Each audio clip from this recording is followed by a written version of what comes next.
নবী করিম সাল্লাল্লাহু আলাইহি সাল্লাম বলেছেন, কোনো মুসলমানের জীবনে যদি কোনো মুসিবত আসে, কোনো বিপদ আসে, কোনো সমস্যা আসে, সঙ্গে সঙ্গে সে যদি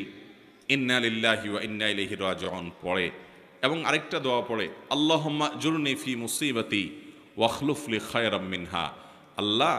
আমার যে বিপদ হয়েছে এই বিপদের বিপরীতে এর বিনিময়ে আপনি আমাকে সওয়াব দিয়েন, বিনিময় দিয়েন, এবং বিপদে আমার যে ক্ষতি হলো আপনি এর চাইতে ভালো কিছু দিয়ে আমাকে পোষায় দিয়েন। এই দোয়া যদি কেউ পড়ে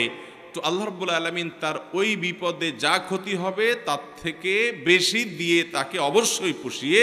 দিবেন। উম্মে সালামা রাদিয়াল্লাহু তাআলা আনহা, নবী করিম সাল্লাল্লাহু আলাইহি সাল্লামের স্ত্রী,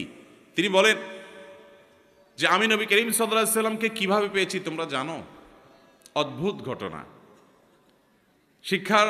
নেওয়ার মতো একটা ঘটনা। তিনি বলেছেন যে আমার স্বামী আবু সালামা যখন